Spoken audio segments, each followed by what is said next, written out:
Hi everyone, welcome to another Terry Talk. Today, I'm going to be talking to you about the housing market. What? Yeah, the latest data that came out in Canada was that we have the lowest inventory of homes for sale in the history of tracking such data. And that got me to thinking, isn't that pretty much what's going on in the world of talent? Isn't it the lowest inventory of talent in the history of tracking talent movements? Certainly seems that way. The talent crunch, the talent drought is alive and well. So maybe there's a few lessons we can learn from what's going on in the housing market. Well, first of all, 2021 was the year for the home seller, the real estate wars, as it were. And 2022 is really shaping up to be the year of the talent war. The war for talent, it's alive and well. But keep one thing in mind, and this is critical. Talent won that war. And that means talent, employees, they hold the power, just like sellers held much of the power and still hold much of the power in real estate transactions today. So, like real estate, there's shortages everywhere. There are literally thousands, I'm talking thousands of jobs that remain unfilled. So there's two approaches to dealing with this. So short-term solutions, we're going to talk about that today. Some of the things you can do longer term, we're going to talk about that in some Terry Talks coming up in the near future. So in terms of the short term, what do we know? We've got a basic supply and demand problem. When we get into supply and demand, our first course of action is increase your dollar spend. You can certainly do that 100%. The only problem with spending a lot of money on talent, somebody giving somebody X, you give them X plus Y, doesn't necessarily work.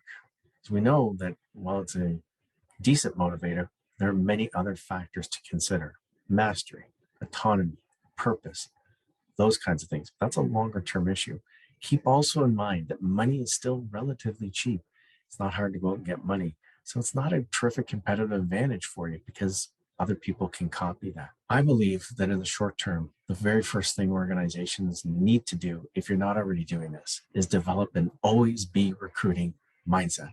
That means everybody you talk to, anybody you talk to, and that's hard in COVID. I mean, we're doing these Zoom things and whatnot, but everybody you talk to is a potential source for talent. Also, you got to know the difference between the active and passive candidates. Years gone by, active candidates were plentiful. You turned on the light, say we're hiring, you put a job ad out there, they beat a path to your door, ants to the picnic, as it were. But that's not happening anymore. Passive candidates are the ones that you have to access. Now, the first thing is, well, that's the job of the HR department.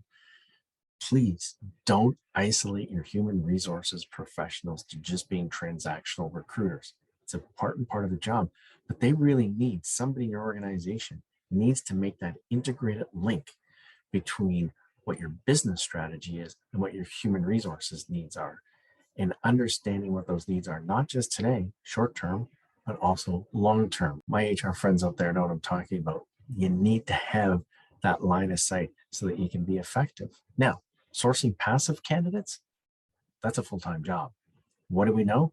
Most HR people are stretched so thin with policies, procedures, all related to COVID. Now the latest thing is if you've got a sniffle, if you got a sneeze, if you got a headache, assume you got COVID, stay home. So you've got absenteeism, you've got presenteeism, all kinds of issues. They're stretched thin, they're exhausted, they're tired. Most of us are. And ads are sort of a hope. Let's throw an ad out there, see what happens. But hope's not a strategy. We know that. Our application, get some external hope. Hire a temp in human resources. Hire an HR consulting firm who can help you on a temporary type basis. Certainly lots of organizations out there like ours that do that sort of thing. Also, you may want to hire a recruiter.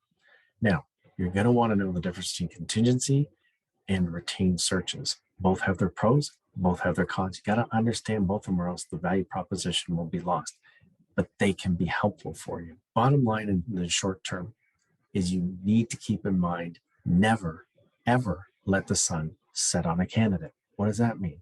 It means if you're talking to a candidate, don't let a whole lot of time go by before you re-engage with them. We've worked with some companies where they have had difficulty getting managers teed up for interviews, and one day turns into a week, turns into 2 weeks, And the candidates, by the time you get back to them, they're gone. Next opportunity, and you lose out. Just like in the housing market, you don't wait and say, well, we'll come back and see that house next week, because by the time you get back, it is sold. So never let the sun set on a candidate. So stay tuned. We're going to continue this conversation in future Terry Talks, talking about some of the things you need to be thinking about or should be thinking about relative to building your employer brand, establishing yourself longer term for success. We're talking 6-12 months time frame, reasonable in 2022. Stick with us. That's coming up very shortly. Watch your channels here and make sure you comment in the box below. Love to get your insights into this. Thanks for tuning in, and we'll see you soon.